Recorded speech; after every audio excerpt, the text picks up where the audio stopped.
I think that was some of the most fun I've had at a movie theater recently. I mean, it was, like I said, Minecraft movie was fun, but like this was just better than that. And that's a bad comparison, despite the fact that the Minecraft movie made almost $1 billion. This movie is a better movie and probably top 3 superhero movies that I've ever seen. And I've seen a lot of them. Now, Superman film had one of the highest box office openings for any superhero movie in a while. That's not saying a lot, but it does say something about the quality of this film. So why did this Superman movie succeed, in my opinion? Despite the fact that I don't think Superman had a very good story arc in this movie. Despite this being Superman's movie, he was not the most interesting character. In fact, I would say that Lex Luthor was the most interesting character in this movie, and a lot of that is down to Nicholas Holt's performance. So I want to start with that. Layered, deep, emotional. This actor, Nicholas Hoult, did an incredible job performing Lex Luthor in many ways. He made him scary. He made him evil. I don't like Lex Luthor. Let's get one thing straight. He's not cool. He's not good, but he sure is interesting. And that's because Lex Luthor, and this is what I always say, a good villain thinks he's the good guy. Right? Lex Luthor believes in his heart that killing Superman is the best thing that he can do for the world. He believes that it's better than what Einstein and Tesla did for the world. He believes it's better than the arms he's shipping all over the world, which obviously it is much better for the world than that. The fact that Lex Luthor thinks he's the hero of this story shows that the writing in this movie, while it didn't focus as much on Superman as I was hoping it would, it's still good. And let's dive into another reason why, and that is the brilliance of subplots, especially the way James Gunn uses them. And I mean, for me, just thinking about characters like Jimmy Olsen, thinking about characters like Eve, those two obviously intertwine, Lois Lane. A lot of people love Mr. Terrific's story arc, but I think Guy Gardner has a better story arc than Mr. Terrific, who really doesn't have an arc at all. He's what's called a flat character. And in fact, again, what I was saying is that the character with the least story arc, which a flat story arc is an arc. I've made a video about that. You should go check it out. I think Superman is a flat character. He has a flat arc. Flat character, probably not. Flat arc for sure.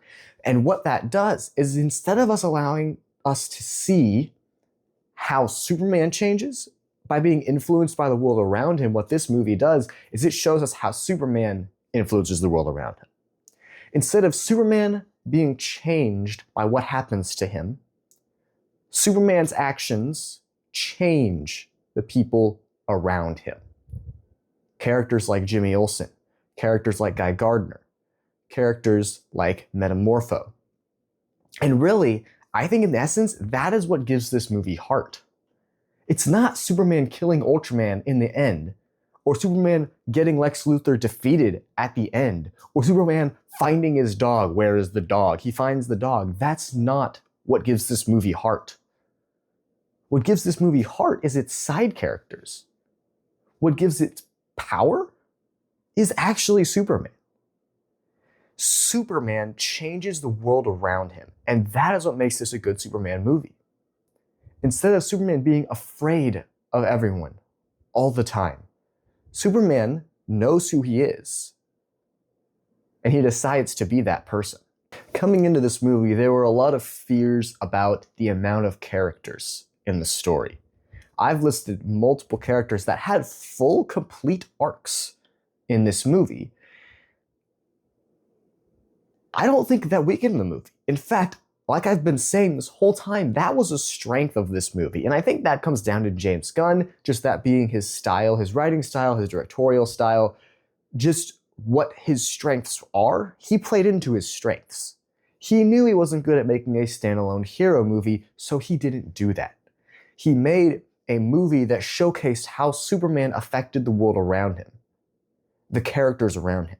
All the people that he came into contact with were changed for the better, despite Lex Luthor. I've seen a couple of reviews mention the score for this movie, and I want to defend it, because while it may seem like the score just isn't there, and that is something I heard the Critical Drinker say, Nerdrotic didn't love it either. In defense of this, I'm sure they composed more music for this movie than was used. Because an option in composing music and in editing a film together, and this is more in the post-production side of editing the film than in composing it, is deciding where you need music and where silence best fits the scene. And in this movie, they make incredible use of the silence. Sky Peterson has said in a song that music is sound and silence. Both are part of the song. One makes the other sweeter in both ways, back and forth. The conversation of sound and silence is what provides the magic of song. And I think this movie does that very well. It showcases that incredibly. In the quiet moments of this movie, there isn't music. There's not a soft Michael Giacchino piano. As amazing as that always is, this movie is not the time. They did not choose to do that in this film, and that's an artistic choice by the directors, not a mistake by the composer. The composers, in the case of this movie.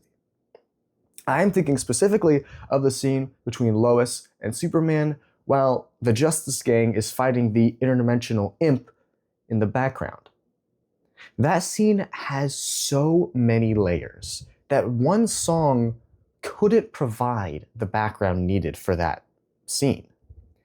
The speed at which that scene transitions from comedic to sincere is too quick for any song to be able to capture the emotion in that moment. And so Superman, the directors, the composers, they got together, they discussed it, they decided in an artistic and creative fashion that this scene didn't need music. This scene needed silence. This scene didn't need sound. It needed silence. And that's still music. That's still the score. Removing distractions from the performances, from the dialogue. Audially? Perhaps not visually. There's a fight going on in the background, sure. James Gunn understands that his audience grew up with TikTok. But at the same time, he also knows how to narrow the focus. The focus isn't on the imp. They're in the background. The focus is on Superman and Lois and what they're saying to each other. That's what's important in the scene, and James Gunn knows how to draw that out, and that's what he does using the score here. The lack of sound provides that focus on the dialogue, and that holds true throughout the whole movie, I think. The whole movie uses combinations of pop music. There's one scene that is very Guardians of the Galaxy, and it's fun. I laughed a good amount of times in that scene, across this whole movie, obviously, but in that scene as well. The mixture of pop remix from the original 70s movie, new score, and silence, that is what makes this soundtrack good. It's not the work itself. Like Hans Zimmer's music for Man of Steel, the work itself is beautiful. But this score is very much more collaborative. It works with the film to point out important different parts of it. So, with all that being said, I believe it's time now for me to give a score for this movie, because this is actually my Superman review, and I'm sure that's why you clicked on this, is because you're wondering why. And if you've watched all the way here, then hopefully you like my content, you'll give it a like, you'll subscribe, all of those good things. But my review for Superman, I would give it a 7 out of 10. Not because it's a bad movie. I think it's an incredibly well-made movie. It's just fun. And I can't give, for me, and this is just my likes and dislikes, is that I oftentimes enjoy more serious movies where the main characters actually go through arcs. And the movie gives you a little bit more to think about at the end of the day.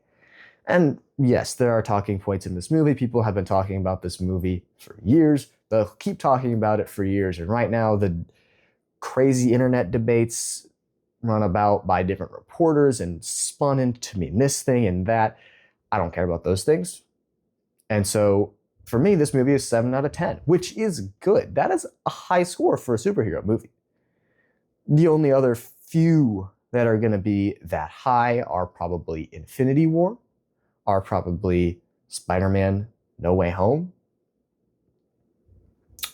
Don't really know if I can think of any more that are better than that. Thor Ragnarok, I think, is in a lower tier. Hilarious movie, less heart. This movie balanced heart and comedy and sincerity incredibly well. So 7 out of 10, Superman for me. Thank you for watching this episode of Truvy Radio. I've been Judah Eyler, and I'll see you next time. Farewell, friends.